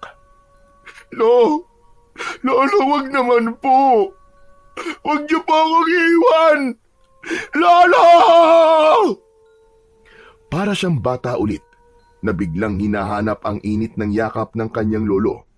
Yung pang-aasar sa kanya ng matanda at ang palad nitong palaging pumipisil sa kanyang balikat kapag kailangan niya ng mga payo at gabay. Ngunit sa pagkakataong yon, hindi na gumagalaw ang kanyang lolo. Hindi na rin ito tumugon. Huminga siya ng malalim. Pilit na nilalabanan ang bigat at kirot sa kanyang dibdib. Isang matagal na katahimikan ang bumalot sa sala. Hanggang sa maramdaman niyang may malamig na dampi ng hangin sa kanyang batok. Isang pamilyar na pakiramdam. Parang nung bata pa siya kapag pinapalakas siya ng kanyang lolo sa tuwing naduduwag siya. Muli niyang tinignan ang muka ng matanda. Kahit wala ng buhay, naroon pa rin ang bahagyang ngiti nito sa labi. Huminga siya ng malalim. Pilit na inaalis ang takot at panghihina sa kanyang katawan. Ito na yun. wala na siyang ibang pagpipilian. Dahan-dahan niyang binitiwan ang kamay ng kanyang lolo. Tumayo siya at pinahid ang kanyang luha. Ipinikit niya ang kanyang mga mata. Pilit na inaalala ang bawat salitang sinabi ng matanda bago ito pumanaw. Ang aklat.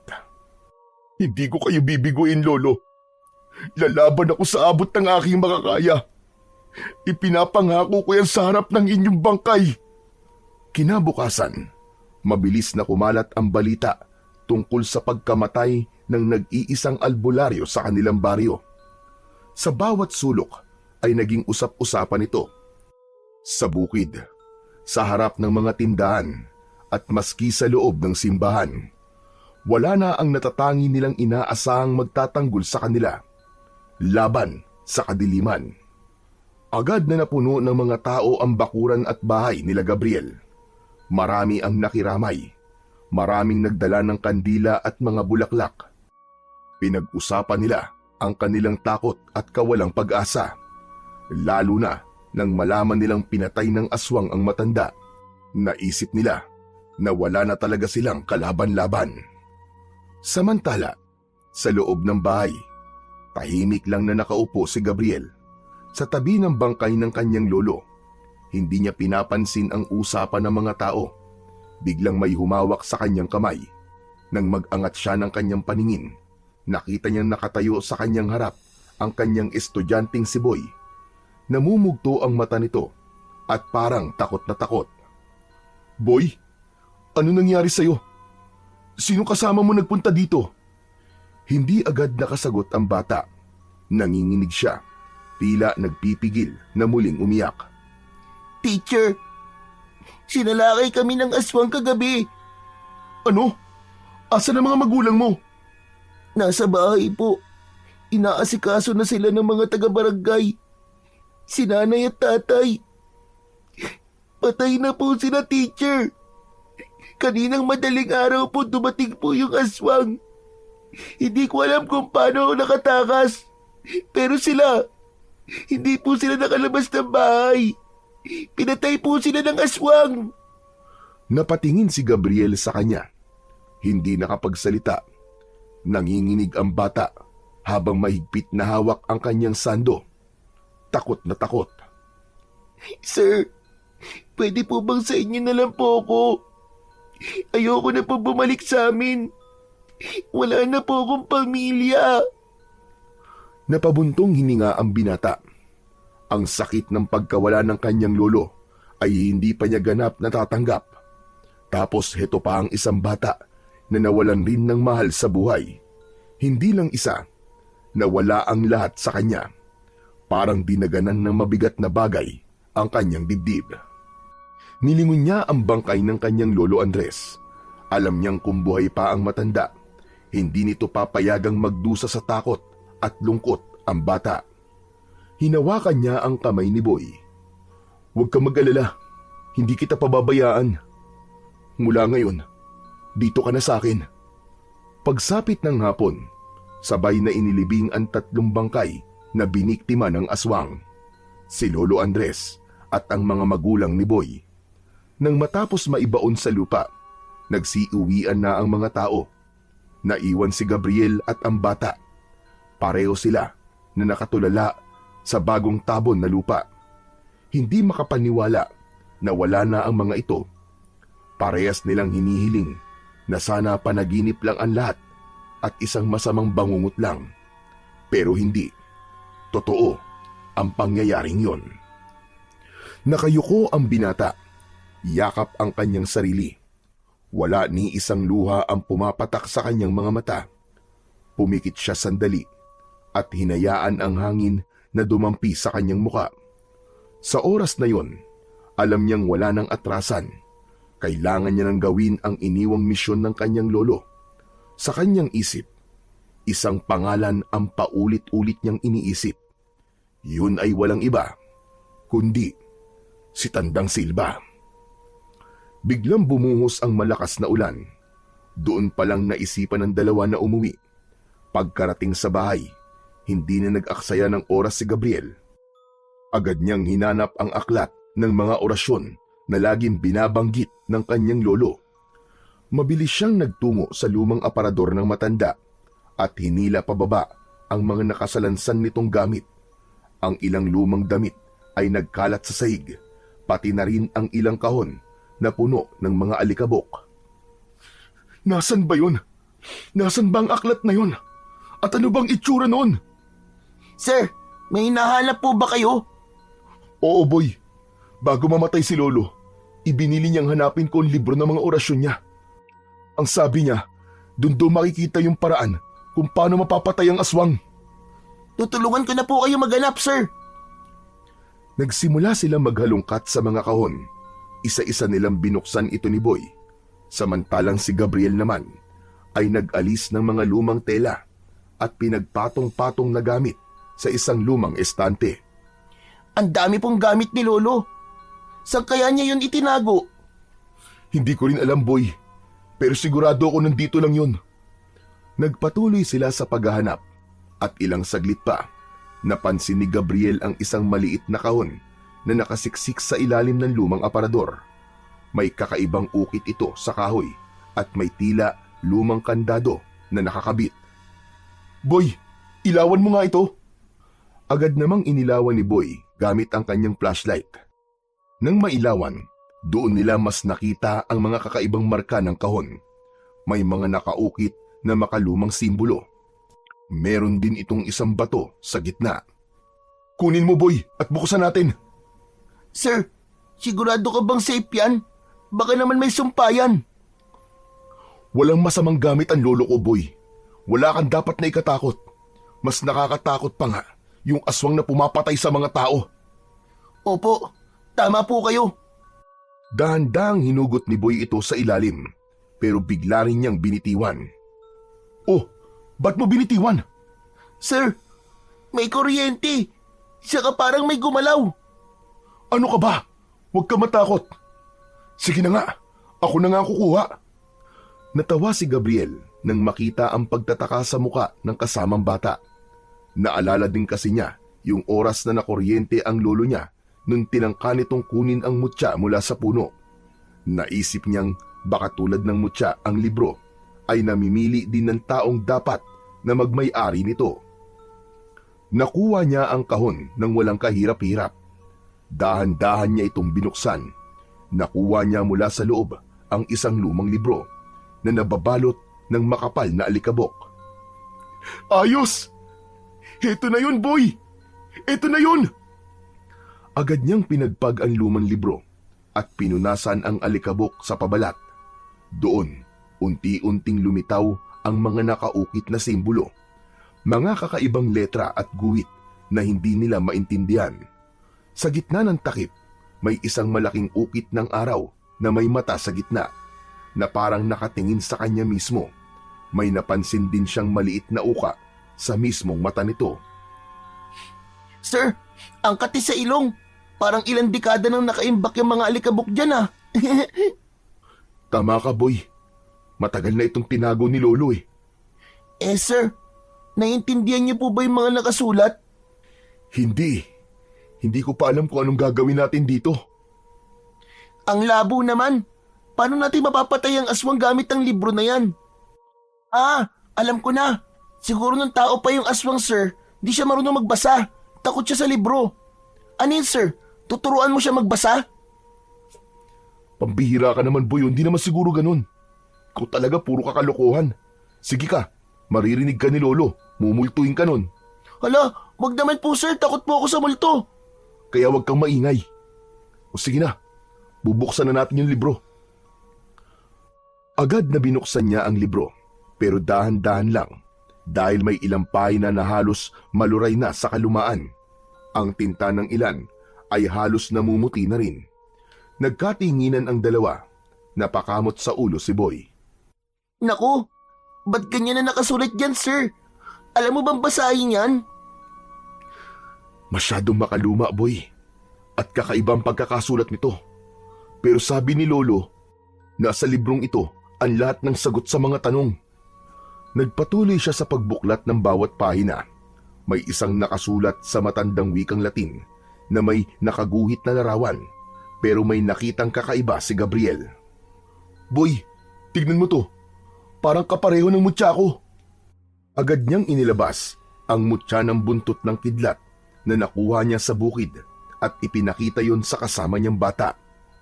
Oo nga no. Ibig sabihin sir, may koneksyon ng mutya niyo sa aklat. Sa sandaling inilapit niya ito sa pahina ng libro, biglang kumislap ang mutya. Isang bughaw na liwanag ang gumapang sa kanyang kamay, papunta sa pahina. Sir, ano yan? Bakit ganyan sir? Alam ko na boy, ang mutya ang susi para mabasa natin ang libro. Grabe, ang astig sir. Tulad ng nasa larawan, marahan niyang inilagay ang mutya sa uka na matatagpuan sa gitna ng mata ng araw. Sa sandaling lumapat ang mutya, isang nakakasilaw na liwanag ang lumabas mula rito.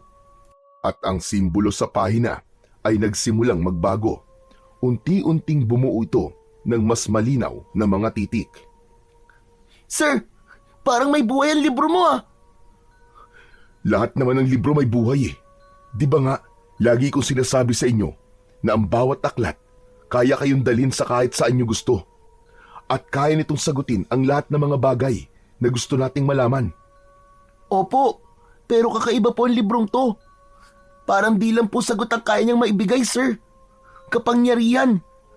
Hindi nagsisinungaling si Lolo Andres. Mapapatay natin ang aswang sa pamamagitan nito. Pero hindi pa sa ngayon, boy. Kailangan ko munang pag-aralan ang laman ng librong ito at kung paano natin ito magagamit. Sige sir, susuportahan kita. Ako ang bahala sa mga gawaing bahay. Ako magluluto, maglalaba, mamalengke, kahit ano po. Wala po kayong ibang gagawin kundi pag-aralan yan. Salamat, boy ah. Hindi po. Ako po ang dapat magpasalamat ng malaki sa inyo. Habang nakapatong ang mutya, binuklat na nila ang mga pahina. Malinaw na ang mga sulat at naiintindihan na yon ni Gabriel. Isa itong aklat na puno ng mga orasyon na panlaban sa iba't ibang uri ng aswang. Hanggang sa isang pahina ang nakatawag sa kanya ng pansin, ang pahinang may larawan ng isang aswang. Yan! Yang aswang na yan! Siya yung sumalakay sa bahay, sir! Ganyan na ganyan po ang itsura niya! Sigurado ka ba, boy? Opo, hindi po ako maaari magkamali. Yan nga po yun.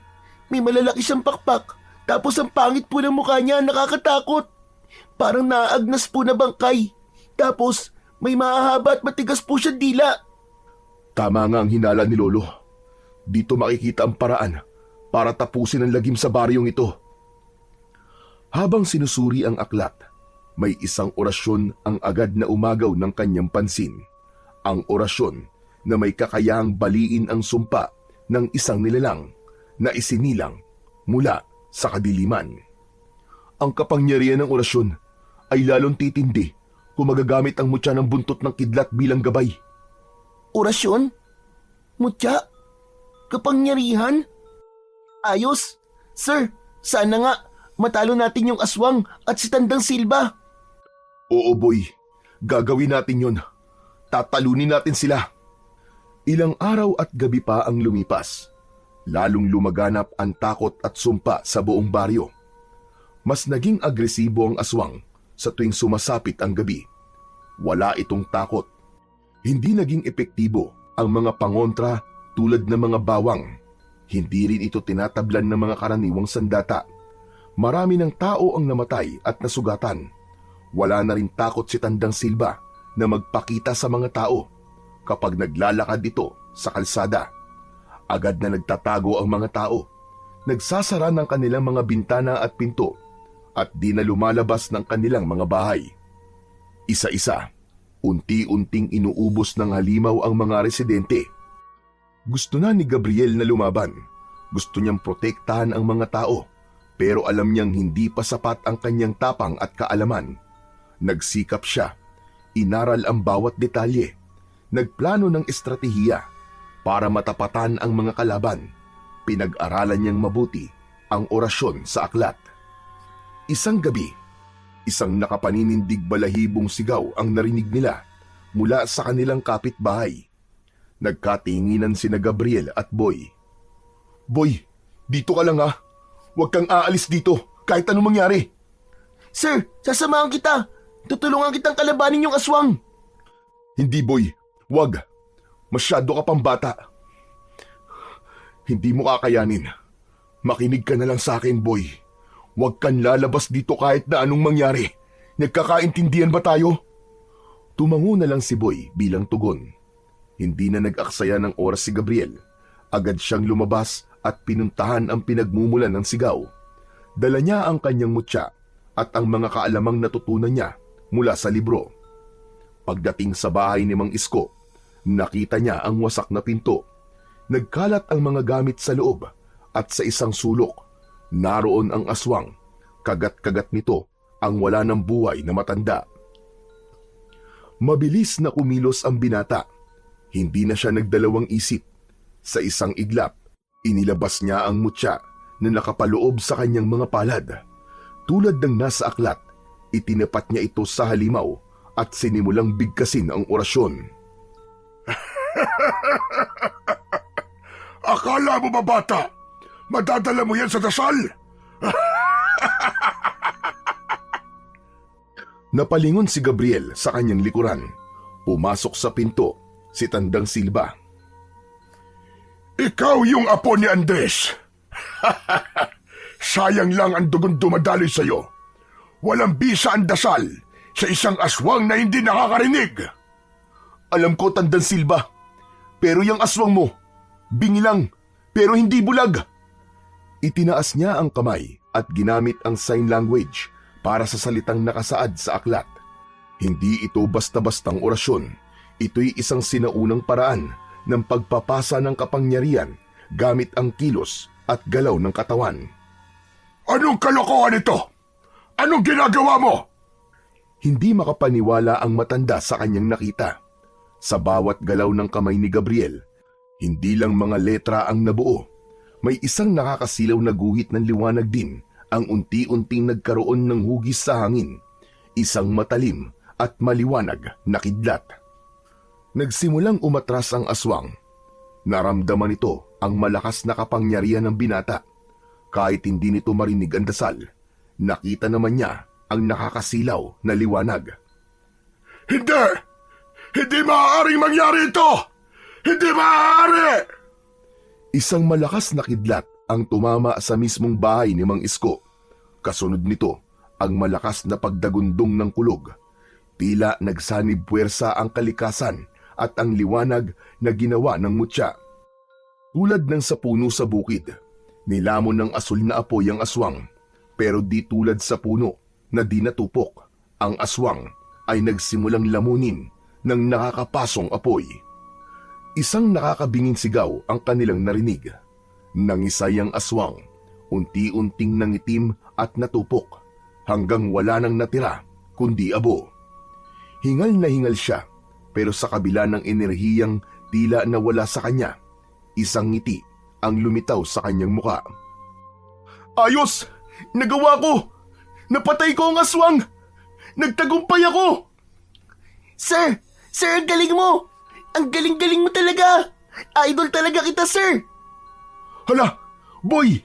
Bakit ka nandito? Pero bago pa man makasagot ang bata, isang matigas at magaspang na kamay ang humawak sa kanyang balikat.